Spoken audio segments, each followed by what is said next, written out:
We are here on a Friday night here in Denville Community Gardens with Mike Leone of POW, Protect Our Water, Wetlands and Woods, correct? That's it. And he has just finished up his honey sale here from some of the indigenous bees, the beekeeping that he does here at Denville Gardens. And maybe you could tell us a little bit about that to start. So I'm the beekeeper here at the Denville Community Garden. We have 3 colonies in the back that I've been caring for several years. And we actually have a new beekeeper here at the garden. His colonies are over there. He's got 2 colonies. So that's a good thing. More bees, the better. We had a couple of nice harvests this year. We just did about 60 pounds for a fall harvest, and we had about 40 pounds earlier in the season. And we try to distribute that mostly to our gardeners here. So I think the real question was, what do I think of the lanternfly? And my take on the lanternfly is I'm not a scientist, I'm an amateur naturalist. So I think they're interesting and attractive looking insect. And as far as what they're doing ecologically and what they're doing biologically, that remains to be seen. It's a relatively new, actually a very new invasive to our area, and I think it's going to take a few years to really get an idea as to see how much damage they're really going to do. So far, they seem to be mostly on the Ailanthus tree as their host, which is also an invasive. So we've got an invasive on an invasive. They seem to prefer certain fruit trees. So if you've got fruit trees, you can spray a natural an insecticidal soap or a soap solution on them. If you've got a pump sprayer, that'll take care of them if you want to protect your own personal property. As far as going around stomping on lanternflies, I'm not really an advocate because I've seen millions of them in the sky at a time, and stomping on a lanternfly here or there isn't going to change the situation one little bit. And I'm just kind of curious to see how this is going to play out in the next few years. So as far as my take on it, it's a wait and see. And you were mentioning some experience you had with Gypsy Moths here in New Jersey, and how the treatment was actually possibly worse than the problem, correct? I think the treatment was far worse than the problem. In the 70s, when we had the first gypsy moth infestations, and they've been here ever since, they've never gone away. When I was a kid, we would be standing at the bus stop in the morning, and the planes would come overhead spraying DDT, and we could actually feel the mist of the DDT landing on our skin. And a couple of days later, there were dead birds and dead frogs and amphibians everywhere. And DDT is a non-selective insecticide, so it kills everything it touches. It's a contact insecticide. So everything was getting wiped out, including honeybees and beneficial insects and moths and butterflies that are beneficial. And the biggest issue that none of the genius people that were selling the DDT and forcing it to be used through the chemical lobby realized that gypsy moths feed at night.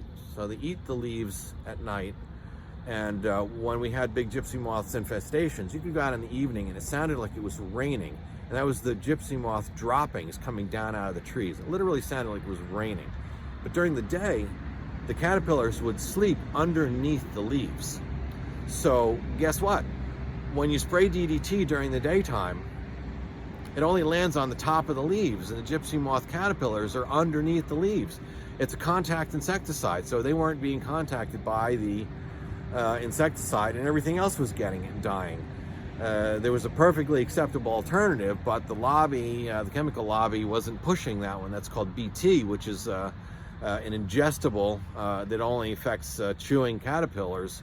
And when the caterpillars would come out in the evening and eat the leaves, they would ingest the BT that was on the leaves, and it would mess up their gut flora, and they would die because they couldn't digest the leaves any longer. That was very effective, but not used because of the chemical lobbies were pushing DDT. And it took 15 years for the amphibian population to recover from the effects of spraying the DDT. and it didn't do anything to help the gypsy moth situation. And what turns out is that gypsy moths never killed a single forest anywhere in the Northeast, and we still have gypsy moth infestations, and we still haven't lost any forests because the moths move 10 or 15 miles from where they were the previous season and defoliate a different forest. So each forest that gets defoliated by a bad infestation is only defoliated once in one season. You may lose a small percentage of weaker trees or older trees, but it's really part of the natural process. You're always going to have a turnover of trees and a thinning of forests from something, whether it's a storm or a gypsy moth infestation. And the next year they would move on and they'd defoliate another section of forest, and the next year they'd move on again. And we were up in New Hampshire this summer backpacking, and we saw large swaths of forests that were defoliated from gypsy moths. And they don't spray them up there. They never have, and nobody's really even concerned because they just kind of move from section to section, and the section they got in the last year recovers.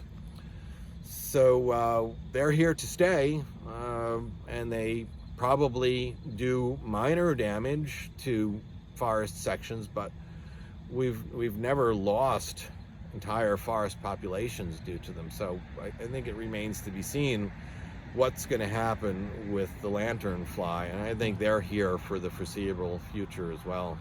Okay. And there are natural ways of eradicating them from valuable plants like farms and grapes and right. If you have a cash crop, you can treat, and you can treat with non-lethal to other insects treatments like insecticidal soaps or neem oil, and I think that's a smart way to go about it. And as far as wholesale spraying of our forests, I just think that's a non-starter. Right. Well, Mike, thank you for your insight here at the beautiful Denville Gardens, and it's all part of the natural circle of life, right? I would say so. I think we have to kind of just live with it and let nature do its thing, because nature usually figures out how to correct these things over time, and when people interfere, it usually makes a mess. Okay. And in the meantime, look for Mike's Wonderful Honey here at Denville Gardens. Thanks for watching.